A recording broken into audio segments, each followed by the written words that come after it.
This video is sponsored by Shortboxed, the easiest way to buy and sell graded comic books.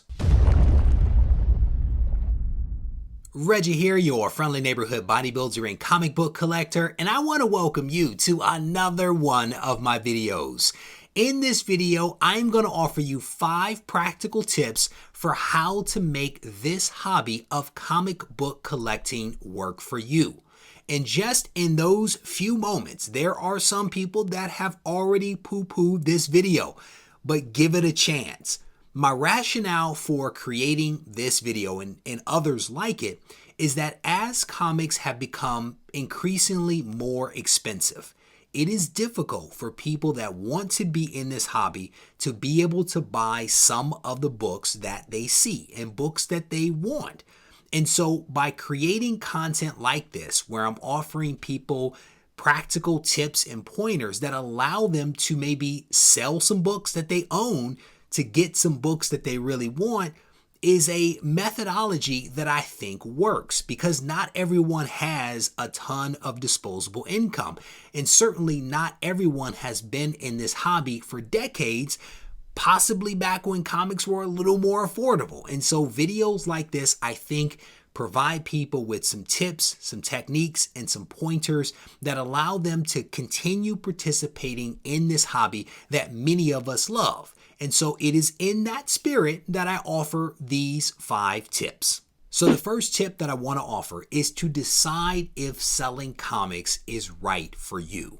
The truth of the matter is that selling comics is a little bit of a commitment. There are things that you are going to have to do if you're going to sell comics, whether it be learning how to grade or buying, shipping supplies.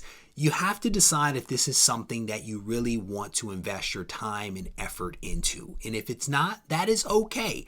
But if it is something that you're into, hopefully over the course of this video, I'm going to be able to offer you some tips and pointers that might help. The second tip that I want to offer is that you need to decide what it is that you are trying to accomplish.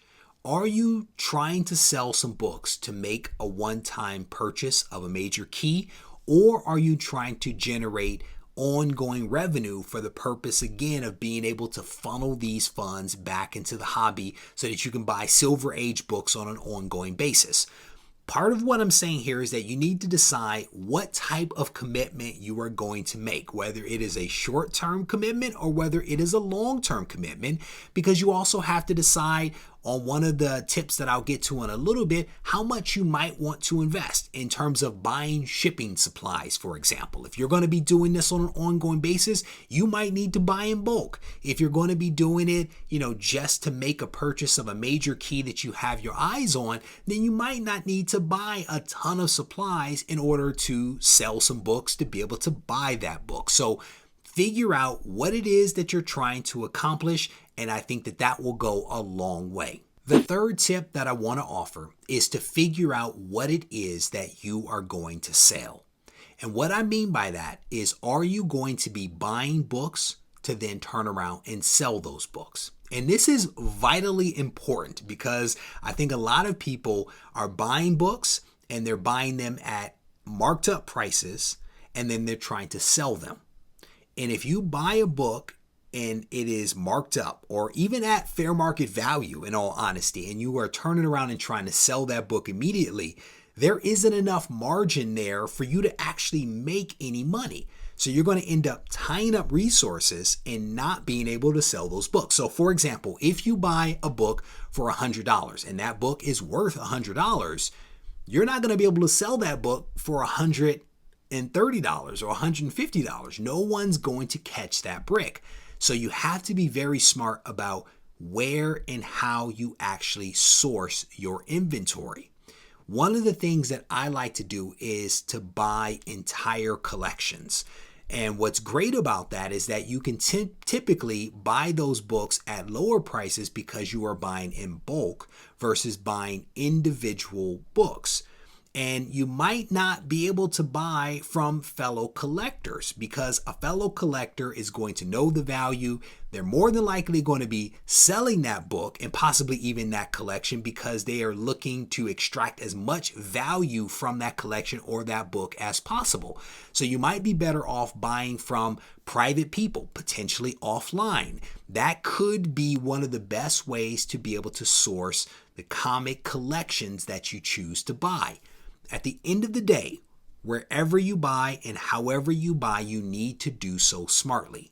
One of the other things that is always available to you is to sell books that you already own. And sometimes that might actually be the best way to go, depending upon how long you've had your collection. You may have paid 25 cents for that book many decades ago. You could have paid $1.25 or $1.50 if you were a collector back in the 90s. So potentially selling books that are in your collection that you've already purchased could potentially net you the biggest returns. But you, of course, have to be willing to let those books go.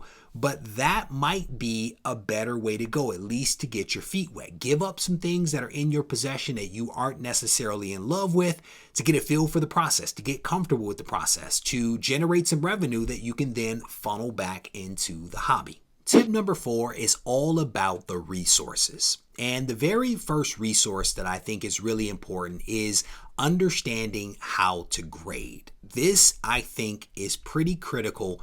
Regardless of whether you are buying or selling, you should know how to evaluate a comic's overall grade. If you're looking at raw books, that is. If you're looking at graded books, that's already done for you.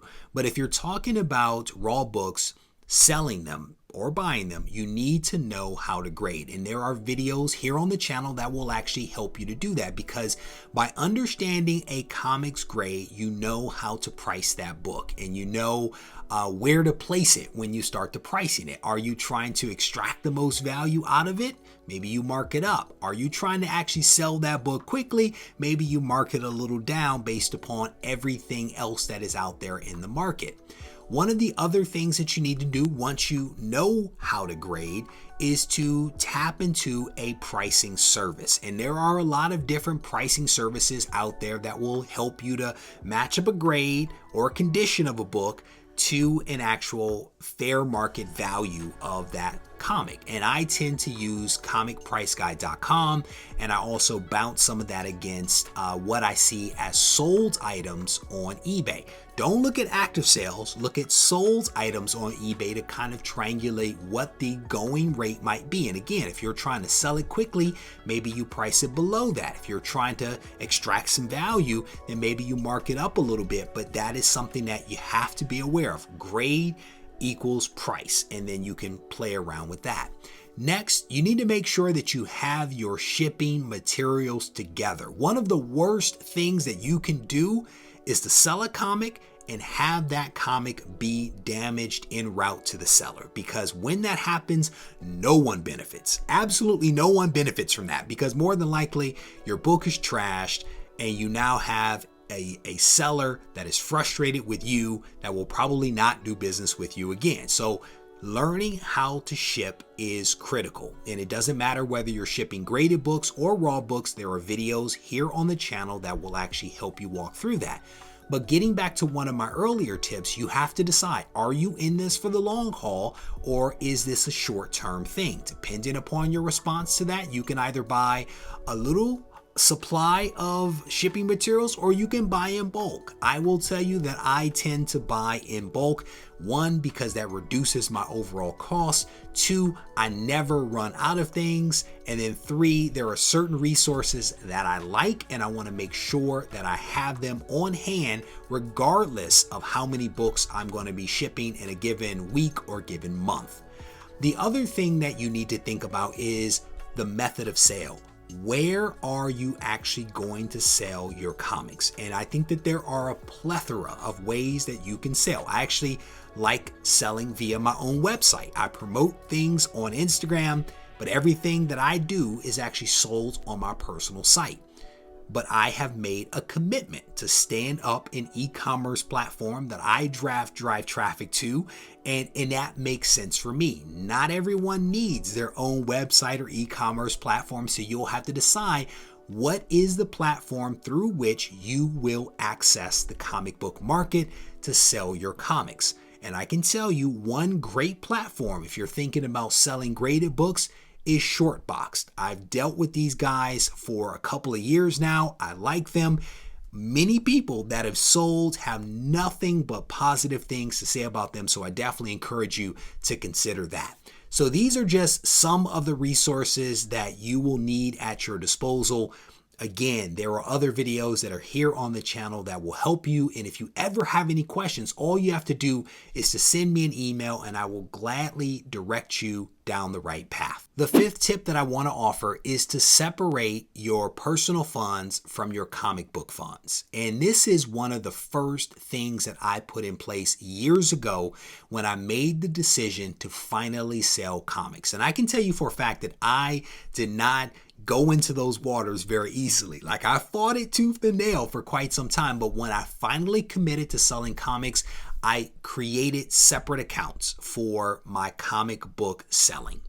So whenever I sell a comic, it goes through my website. My website is connected to PayPal. All of my comic money is in PayPal, and I have a debit card that is connected to that, a PayPal debit card. So when I go to the LCS and spend on Wednesdays, that comes out of the PayPal account. Everything is connected there. And part of the reason for this is I never wanted my wife to think that I was spending family money on comics.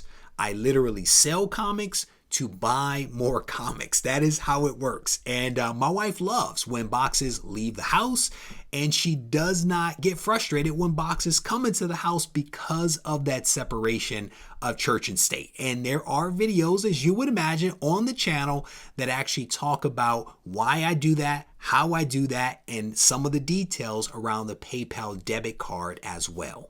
So there you have it, 5 practical tips on making the hobby work for you. And I can tell you for a fact that I've only really begun to scratch the surface in this video because there's a lot here to think about.